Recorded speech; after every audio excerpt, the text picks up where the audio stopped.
being here with us today. On behalf of the entire Boston College community, I'd like to extend our deepest condolences to the Gaudreau family in the wake of this unspeakable tragedy. Format this afternoon's press availability will be for Shore family men's hockey coach Greg Brown and legendary retired BC hockey coach Jerry York to take questions directly. Afterwards, if time permits, we'll be available to put one-on-one. I'm Jack Downey from Boston College, and again, thank you for being here. Turn it over to you to ask questions of our coaches. Either coach, when you first heard the news this morning? Unspeakable. Yeah, it wasn't confirmed yet, so we were hoping that it was going to be a bad rumor. But the phone rang at 6:30 from Coach Gaudreau over at Hart, and he told me the rumor, and unfortunately.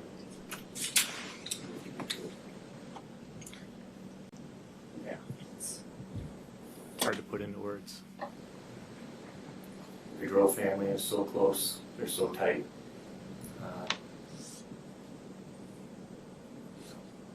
There's so many people here that were affected by them. Their teammates, everybody who knew them. The fact that they were together is horrific but ironic that because they were that tight a family. What was it like working with Johnny and Matthew? Well, first, I'd like to share what Greg said. It was shocking news to us. You know, it was just such a hard reality when you wake up in the morning and hear that. And the biggest thing, and Greg and I have talked about this, that Johnny is the national news, and my phone's been ringing from all over Canada, United States this morning. But they're both boys, and they're both so close to our program. So can you imagine Guy and Jane, the parents? One of the youngest daughter, Katie's getting married today, and they were all back to celebrate. And now you lose two sons, so it's almost unimaginable. And we know life is difficult, and this is certainly one of those times. But he was a special Gaudreau connection, like Greg said to us. Both amazing players, and people all talk about Johnny as Olympic player and world class, but just as someone to raise the level of your practice, to be Johnny Hockey, but not wear that label. Well respected by all the students here, the teachers, and by Greg and I. If you ask us to name our favorite players, they've got to be, both boys are going to be among them. You obviously they're good hockey players to be here, great hockey players, but when you speak of them and being with them on a daily basis, what were they like as people? What were your favorite things about them as people? They brought a ton of joy to the rink. They were happy to be there, like truly happy to be there. Big smiles all the time. The things they could do on the ice, that's what people who don't know them remember, because they were both magical in their own ways. But everyone just loved having them on the team. They were tremendous teammates. They lit up the room when they came in. So not only, we've had lots of brothers at BC, but when you add those two in the room, it's just everything was amped up, and it carried that joy that they had for life and for being teammates onto the ice, and you could see it by the way they played. We talked about them being very close. Can you talk about the dynamic between the two of them when they were teammates for that season, how they would interact being on the same team? Yeah. We had a great team. They would battle each other in practice. They would they looked out for each other like brothers do. But yeah, the only thing you can say is their personality and their enthusiasm was truly infectious to the whole team. They could. Johnny was magical on the ice that year. Matty helped really, be a big time player for us after that year, but them together was just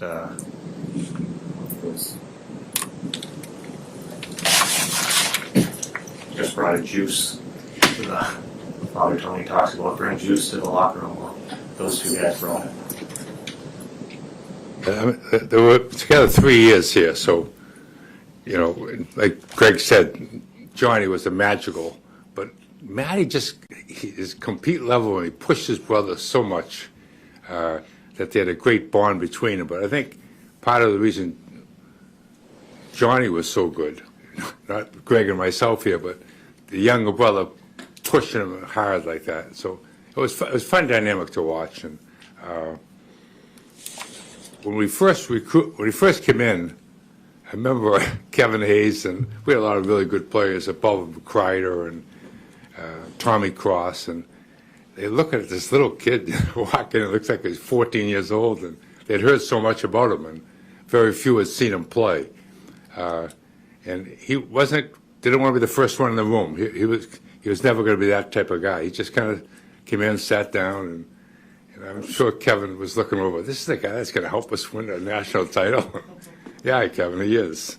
So, but he really became close, especially with, I'd say, Kevin Hayes. So that was his go-to, and actually became a dot rat. Spent a lot of weekends with Kevin Sr., the family, and in Dorchester. So he, even though he was a kind of Philly kid, Jersey kid, he became quite a Boston young guy. Jerry, you told me he almost didn't become an Eagle. He was going to be a Husky first, and turned out playing for you as a Hobie Baker winner. You don't get a chance to coach too many of those guys. Yeah, our best recruiter was Greg Cronin, I think. And Greg and I both stayed in touch with Greg all these years, but he had left Northeastern prior to Johnny and Matty both coming that fall. And so during the summer, he reached out to Greg, and Greg helped him, I think, pick some different schools to visit. And then when he visited us, and I think Matty was Greg, a driving force. I think that we knew, both brothers were tight, but I think he was one. John, let's go to BC. They could have gone to Wisconsin, BU, anywhere they wanted to. And so I think Matty helped direct him. I think that's right, don't you? Yeah. They were going to go together. Yeah. No matter what. So we're fortunate to have room, and so excited to get him. Johnny showed up and put us over the edge to win that first that national title in 2000. What do you think his weight was when he came in? What did you guess that? If he was 140 pounds. Matty was 20 pounds lighter than him. Like, the things that they could do for their size are, they both have a genius tool that you don't see often. To be as effective not only at the college level with Johnny in the NHL, at that size, takes such a high IQ level that you can't even describe. Everyone in the league is really good, and then for him to be not just play, but be a star is truly incredible. I remember a few practices and Mike Calvin then was on our staff, and Mike would look at Greg, and I'd be looking at both of them as Johnny did something. Wow, what did he just do there? As elusive and as just incredible things he could do on the ice with the puck, and I just look over at Greg and something like this. We're going to be pretty good this year. I think I big Kreider with him. It was pretty interesting. Have either of you had the chance to speak with the family? What did you say, or if not, what would you like to say to them? I haven't had a chance yet.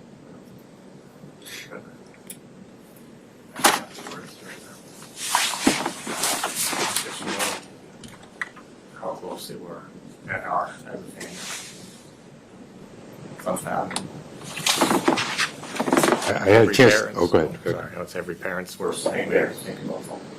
I texted Jane and Guy this morning and just reminded them how special they were to BC.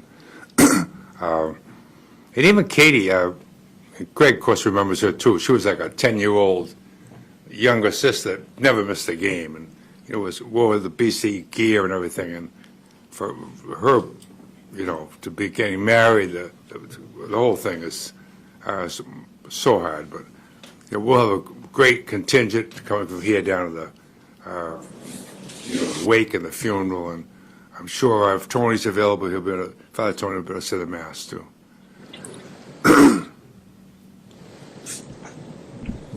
Okay, go tell a story about the Skittles, how we learned to skate. I think that'd be kind of entertaining. We heard it from Guy. I think that's how he got him to get around the ice. I think he would chase Skittles. He wasn't in love with hockey when he was little, but he would chase the Skittles because he liked those. His diet was never called that of a world-class athlete. But his nickname was Johnny Ham and Cheese. He didn't like sushi. His teammates had a lot more of those stories. Yeah, they were special kids. It seems like they were the finest you guys have ever coached. What did you learn from them as athletes, as student athletes here at Boston College? You guys were so busy coaching and teaching. Did they teach you guys anything? Oh, absolutely. Every day, not just hockey skills, but how they handle themselves. And Father Tony was always talking about, you want to be great on the ice, but you don't want to act great off the ice. And just be a regular, and they'd walk around the campus and everybody would be in awe of course, the brother, Johnny.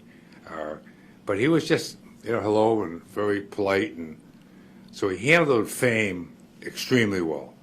And he did it at the NHL level, too. He was always a great teammate.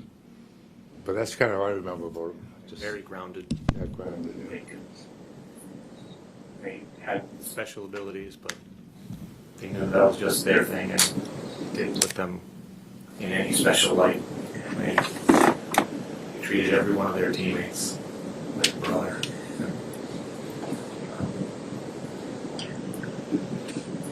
It's like grounded. Johnny finished up in Calgary this season. He came back. He slept on his brother's floor to get some more classes in. So he did get his degree. Not everyone would do that. That was important to him, to his family. He made sure he came back and finished up. And that was recent? Or? Wow. Oh, okay. I remember though. Pretty soon after he left. Greg and I were saying goodbye to Johnny because we were in Philadelphia, the Final Four, and Calgary had sent a plane to pick him up and bring him right to the end of the season. We're to play some games for the Last Flames. game, Yeah, and the mother was with us, and Jane, she was adamant. Johnny, you're going to get that degree, and she stayed right on him. So, yeah, both boys have the degrees from BC, and that's important to us. Yeah. It seems like they left an indelible mark here. How do the current players, obviously they're looking at him as legend. To me, he's a legend here on campus. How are the current players handling this? Did they get a chance to really know him? Did he come back and visit from time? Greg would know that. I'm not. Yeah, I spoke with Ryan Leonard. He played with him at the World Championships this last spring. So, he didn't know him well, but he said that Johnny and Kevin Hayes, they treated him like gold. He was over there with Will Smith. As young guys, they don't know all the pros, which was not shocking to us because they would bring them right in, treat them great, took them golfing. It's just the way he was. So, we haven't had our team meeting yet today to talk about it. But I'm sure several of our kids were growing up watching Johnny play here, and thought it was pretty cool to put on a BC jersey. Are recruiting all the time. Coach, maybe time for our last question if you want. Matt went on to was just starting to get into coaching. Did that surprise either one of you that he would want to stay in the game? Not at all. father had a love for the game and a passion for it, and around hockey, coaching and everything, and obviously helping his two boys achieve great heights. So it isn't shocking at all. Hockey is in their blood. Maddie would have been a great coach. He's very cerebral, understands really the game within the game. So, yeah, it's the least shocking thing.